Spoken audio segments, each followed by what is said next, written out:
हो दादा, हो दादा, हो शेतकरी. ते इथं राहुल उगलेचं घर कोणतं आहे?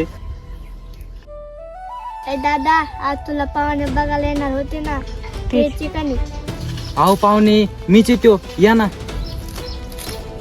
हे परा, आपली पोरगी का ह्या शेतकऱ्याला द्यायची का? याच्याकडे गाडी बंगला सरकारी नोकरी असली तर त्यालाच देणार माझी पोरगी. अहो आजी, तुमची पोरगी द्या, नाही तर नका देऊ, पण चहा तर पिऊन जा. ए आई दादा, मला हे लग्न नाही करायचं, चला लवकर.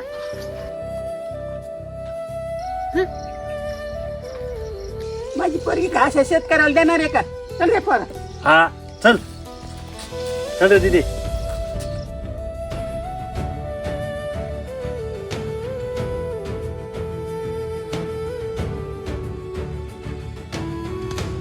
आई, आपल्या ताईला श्रीमंताच्या घरात दिलं तर तिचं किती चांगलं झालं आहे ना.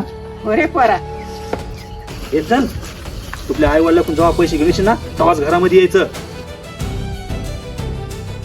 संध्याकाळपर्यंत जर पैसे जर नाही आले तर डायरेक्ट तुला जीवच मारून टाकील. दीदी, काय झालं तुला? उठ ताई.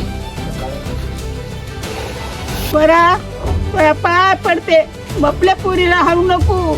मला वाटलं श्रीमंताच्या घरात पोरगी दिली ना तर ती सुखाणार आहे, असं वाटलं मला. माझा विचार सरा चुकीचा निघला. चुकलं आमचं. आमची पोरगी आम्ही येतो. समजली का?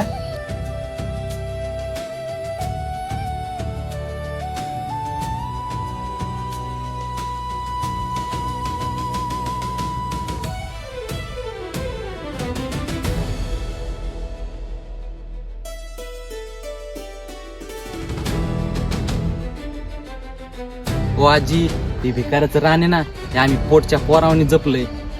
आहो, आम्ही शेतकरी आहोत. सहज आम्ही 1 लाखाचं पीक काढतो.